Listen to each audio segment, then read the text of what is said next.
휴머노이드 로봇도 있다고 그러고, 그 다음에 뭐 안드로이드 로봇도 있다고 그러고, 또 우리 또 맨날 옛날에 좀 시간 좀 오래됐지만 사이보그 얘기도 많이 들었는데, 네. 이 로봇의 종류가 굉장히 많은데, 네.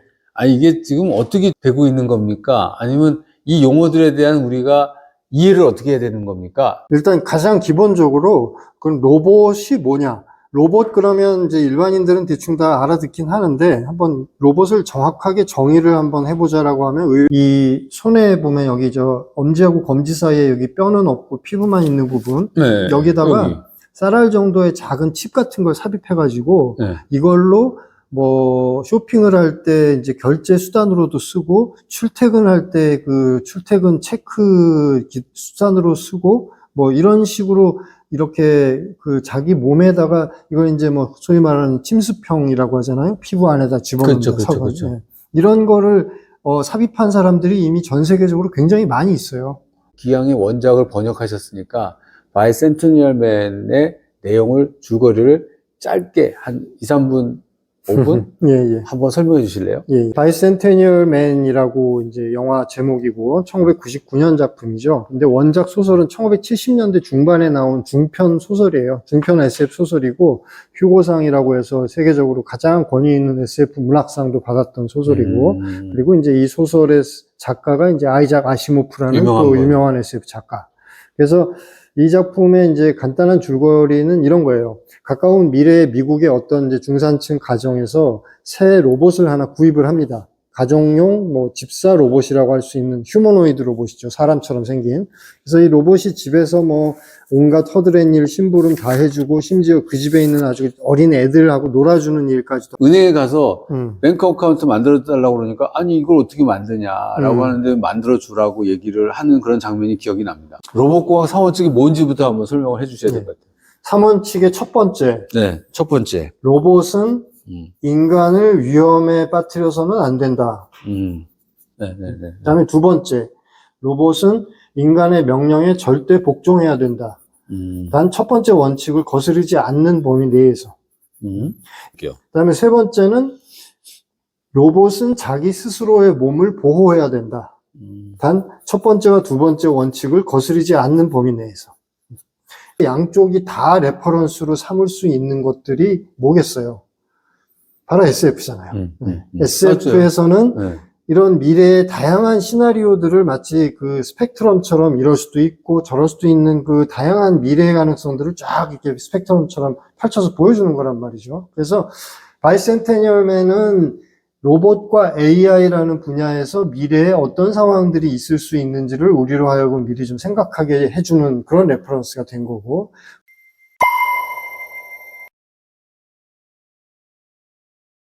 안녕하세요.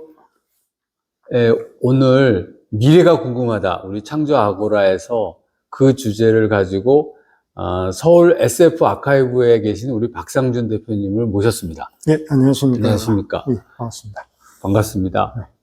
우리 박 대표님을 모시고 궁금해하는 것이 최근에 제가 보니까 오픈 AI가 나와서 챗 GPT가 뭐 우리를 한번 깜짝 놀라게 하더니 또 영상이 피겨 뭐 01로 읽어야 되는지는 잘 모르겠는데 피겨 로봇이 나와가지고 이거 뭐야 너무 놀랐거든요. 이게 정말로 대단한 로봇이 나왔더라고요.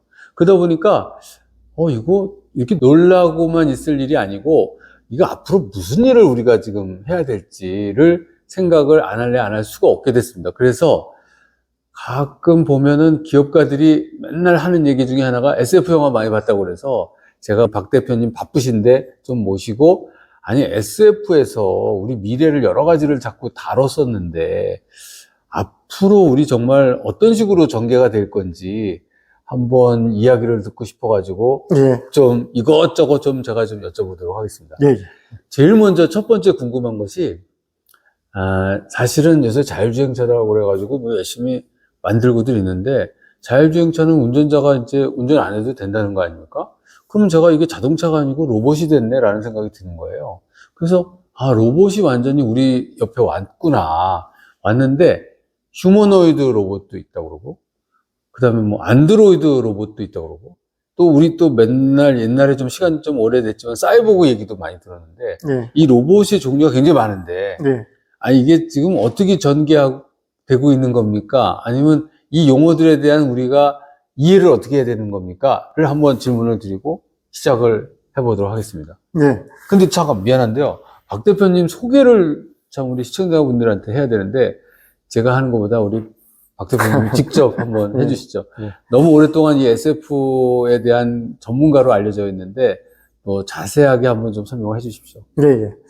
예. 지금은 서울 SF 아카이브 대표라는 타이틀로 이제 활동을 하고 있고, 원래 이제 SF 소설을 우리말로 번역하는 일을 했었어요. SF 전문 기획 번역가죠. 그러니까 영어로 된 SF 소설을 우리말로 번역하는 일을 했었고, 이쪽 일을 한 지가 지금 이제 30년이 좀 넘었습니다. 아이고. 예. 그래서 제가 SF 소설을 직접 쓰지는 않아요. 예. 뭐 제가 능력이 부족해서 SF를 직접 창작은 이제 못하고, 그 창작을 하는 일을 제외한 SF와 관련된 일은 뭐 이것저것 뭐든지 다 하고 있습니다. 30년 동안 하신 거예요. 예, 그래서 뭐 번역도 하고 관련된 뭐 칼럼도 쓰고, 그다음에 뭐 또 출판사에다가 기획도 해주고, 그다음에 뭐 SF 영화제 같은 데서 뭐 프로그래밍 일을 한다거나, 또는 뭐 새로운 영화가 개봉을 한다면은 뭐 대중들한테 또 이렇게 알려주는 일도 한다거나, 그다음에 뭐 대학에서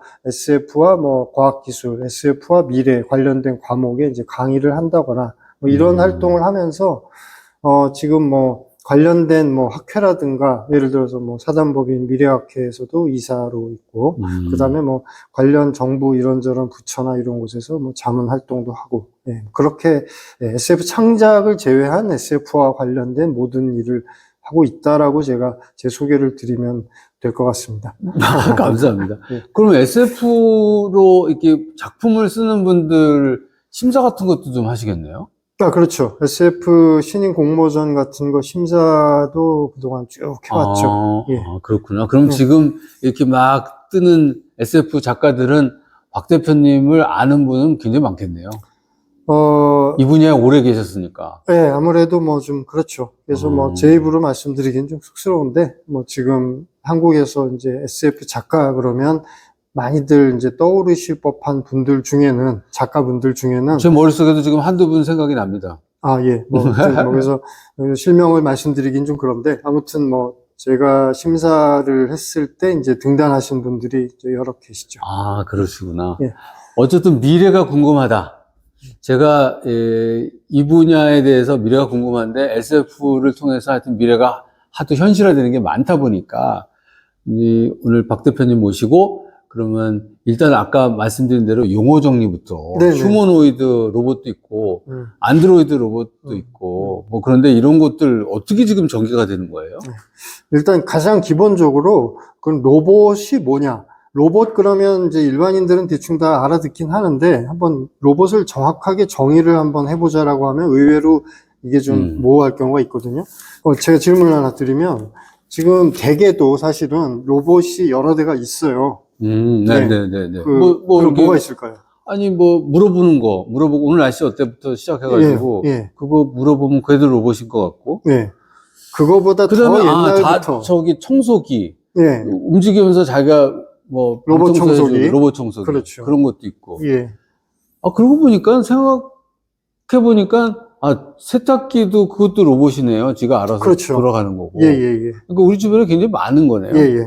그래서 이런 것들이 다 로봇이다라고 얘기할 때 이것들의 공통점이 뭔지를 보면, 중간에 사람이 개입을 하지 않아도 일련의 복잡한 과정을 거쳐야만 수행할 수 있는 작업을 자동으로 수행하는 기계장치 또는 인공장치를 그냥 총칭해서 로봇이라고 하는 거예요. 예를 들어서 망치를 우리가 못 박는 로봇이라고 하지는 않죠. 망치는 사람이 손으로 들고 직접 때려야 되니까. 근데 못 박는 로봇은 그냥 어디에 뭐 이렇게 생긴 못을 박아라라고 그냥 명령만 내리면 지가 알아서 이제 못을 박잖아요. 대표적으로 이제 공장에 많이 있는 뭐 이렇게 리베팅 하는 로봇이 이런 거. 그래서 로봇은 맨날 공장에만 있는 줄 알았어요. 그렇죠.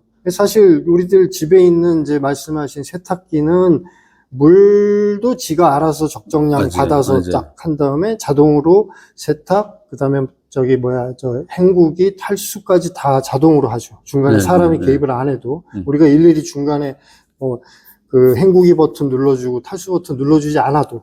그 다음에 전기밥솥도 밥하는 로봇인 거예요. 옛날에는 사람이 밥을 지을 때는 뭐 일일이 뭐 뜸 들일 때라든가 불 조절해주고 막 다 중간에 개입을 해야 됐지만 밥솥은 그냥 쌀 넣어주고 물 적당하게 넣어준 다음에 버튼 한번 누르면 자동으로 보온 모드까지 자기가 자동으로 간단 말이죠. 그래서 맞아요.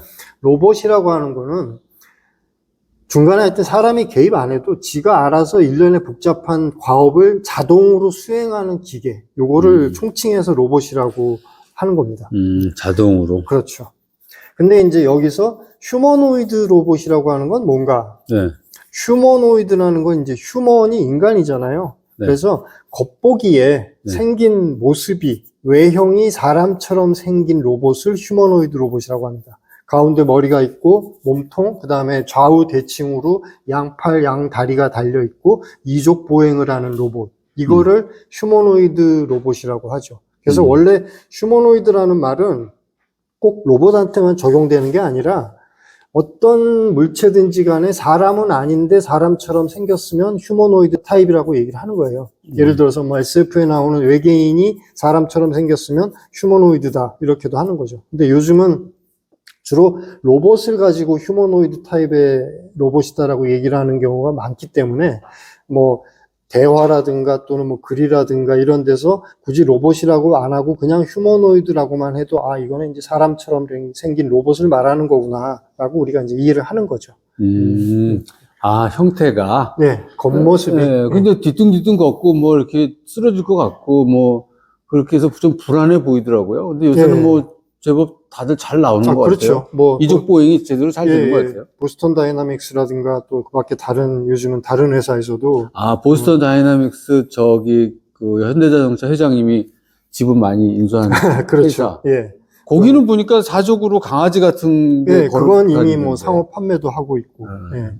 그러면 이제 또 안드로이드라는 말이 있는데 맞아. 예, 안드로이드는 뭐냐? 이거는 휴머노이드 로봇 중에서도 겉보기에 인간하고 구별이 안 될 정도로 아주 정교하게 인간처럼 만들어진 로봇.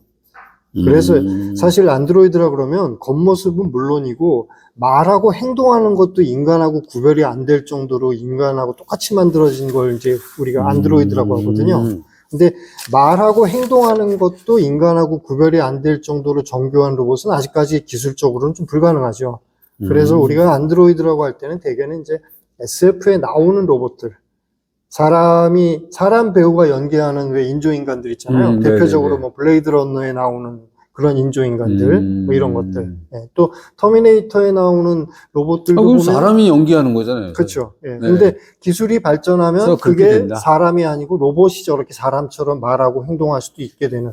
그러니까 사실 엄밀히 말하면 안드로이드는 아직까지는 현실적으로 완전히 100% 구현하기는 힘들고, 그러니까 마치 잠자고 있는 것처럼 가만히 있는 무슨 뭐 밀랍 인형이라든가 이런 것들은 뭐 사람하고 딱 보면 똑같이 생겼잖아요. 근데 얘들은 이제 아직 말하고 행동하지는 못하니까.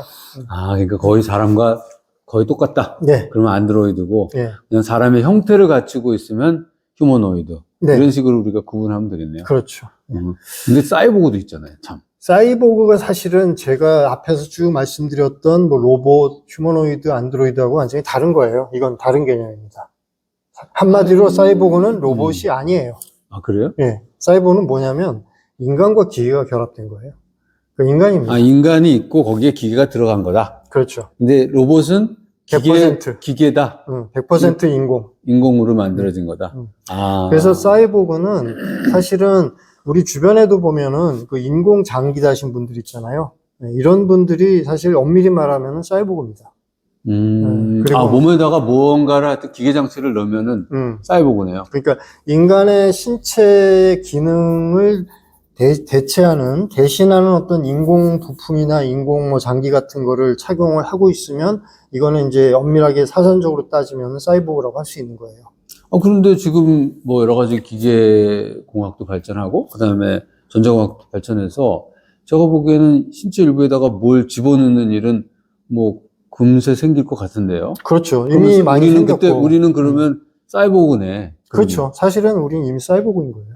아. 그래서 이 기계와 인간 또는 이제 과학 기술과 인간 사회 이런 쪽을 연구하는 학자들 사이에서는 다나 해러웨이라고 하는 유명한 이제 석학이 있는데, 다나 예, 해러웨이. 해러웨이. 예, 이분이 1980년대에 네. 사이보그 선언이라고 하는 아주 유명한 논문을 하나 발표한 게 있습니다. 네. 예, 우리나라에도 번역이 되어 있는데, 네. 그 논문의 이제 내용 중에 그런 말이 나와요. 이미 우리는 사이보그 시대를 살고 있고, 우리 현대 과학기술 문명은 사이보그 문명이다. 그러니까 이게 무슨 얘기냐면, 우리 인간 개개인이 이미 다 지금 사이보그가 되었다, 아니다, 뭐 그 차원의 얘기가 아니라, 현대 과학기술 문명 자체가 인간과는 뗄래야 뗄 수 없는 어떤 과학기술이라고 하는 거하고 완전히 이렇게 붙어 있는 문명이라는 거죠. 그러니까 우리가